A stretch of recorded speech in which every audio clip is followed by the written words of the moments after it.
morning! Welcome to another episode of OA Ako, the Telemagazine. And this time, we're here in Cebu City, 2 hours away from the city, sa Barili po.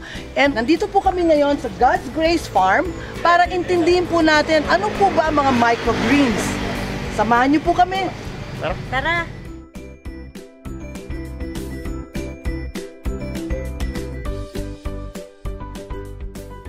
So Chris, kasi gusto natin ma-educate ang consumer. Why did we go into these Japanese tomatoes?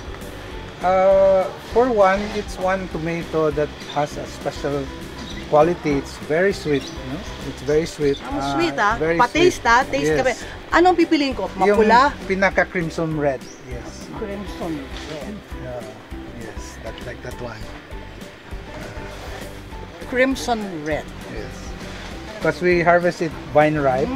So, from the puno mismo, yung pinaka-ripe. Matamis, crunchy, perfect for salads, ano? Yes, you can eat it just like a fruit ba? As a snack or something. It's a healthy snack. Okay. So, let's move on to the microgreens. Yes, sure. Okay.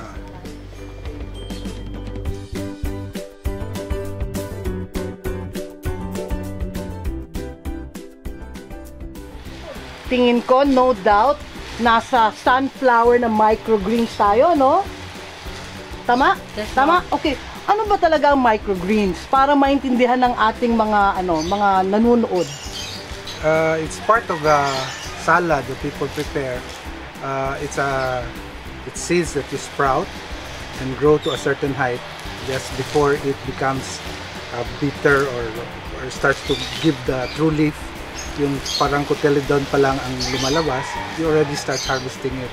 So para dun sa mga consumers or housewives who want to go into this, they can do this at home hanggang seedling trays. No, Yes, because no need to replant, no? Diba? So you mean dun sa sinasabi mo, any seed for that matter can be used for microgreens? You can germinate seeds, yes, no problem. But the key, if you're going to be selling this and offering it to the public, it is important where you get your seeds.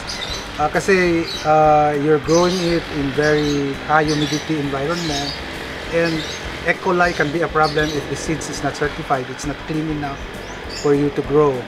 So si Gigi makes sure that she gets her seeds from a certified sprouting seed company. Pero bakit po microgreens? Why not grow it bigger? Mas masustansya po ba siya if microgreen siya?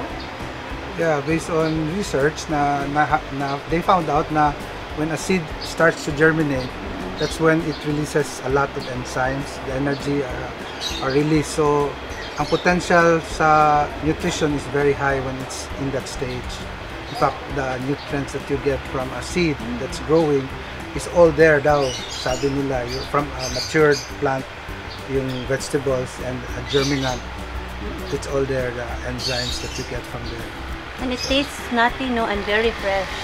Aside from salads po, pwede po din po ba siyang ilutuin, i-stir-fry, i-juice? Yes, ma'am. Actually, sunflower, you can stir-fry, but it is best to eat it raw para yung enzymes nandyan. Pwede mo siyang i-juice, gawin mo siyang garnish sa food.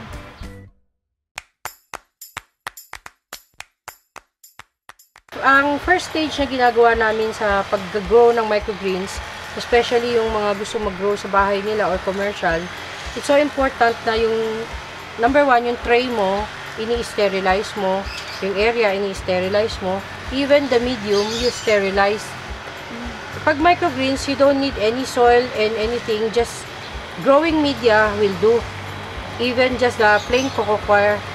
But you must clean the coco coir first, sterilize it before using it. Bakit po kailangan na malinis siya? Kasi you eat it after 7 days only.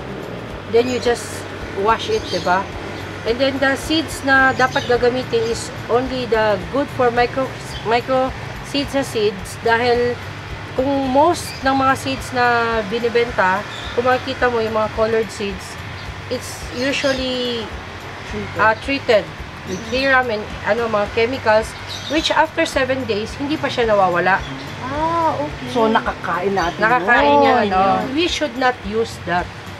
But if you will grow it up to the stage na pang vegetable or pang growing talaga, it's okay. That's the reason why we're using this program to educate the consumer. And as far as I know, locally, wala pang nagbebenta talaga ng mga microgreens na Sprouting seeds lang. seeds. Yes. So, as of now, you source it abroad. Yes. It's very essential pala na alam mo kung saan nagagaling yung mga seeds mo. Yes. First, huhugasan natin to ng 3 beses.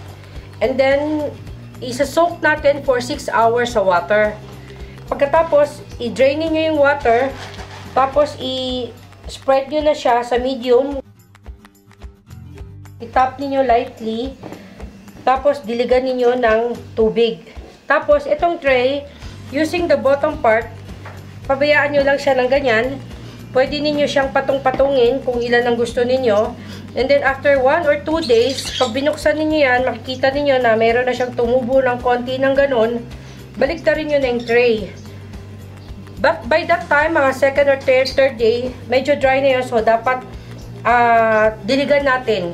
Tapos ganunin nyo na siya. On the 4th day, makikita nyo mas malaki na siya. Mga ganun na siya kalaki. And then yellow na siya. You remove it. And expose nyo na siya sa sun. Makikita ninyo, magiging kulay green na siya as soon as, even after ilang minutes lang. And then, after 6 or 7 days, ganito na yung itsura niya. It's ready to harvest. You can harvest it all or just harvest what you need. It's important that only the 2 leaves lang. Huwag din yung hihintayin na magiging 4 na leaves na siya na malalaki or hairy na yung dito kasi mapait na siya. Pero yung natira ko pong seedling na may 4 na leaves na or more, pwede ko po ba siyang itanim? Yes, para hindi siya masasayang. Direct mo na lang, para maging another sunflower na lang. And then, kung may time ka, you can use the seeds na naman ulit. So, pwede, yung seeds from the plant that I harvested from here, Yes. pwede ko na siyang gamitin ulit ng microgreens. Yes. Okay. Ang market nito, you're able to sell here in Cebu? No, we sell in Cebu and Manila. How often do you send to Manila? We send 2 times a week. Okay. Or especially kung kunwari may mga malalaking orders like sa restaurants or sa caterings, we send any day.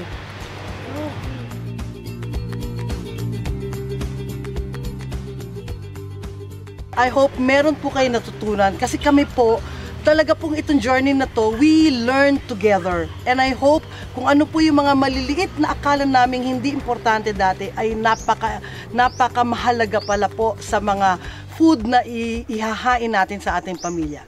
So please join us next week for the next OA Ako!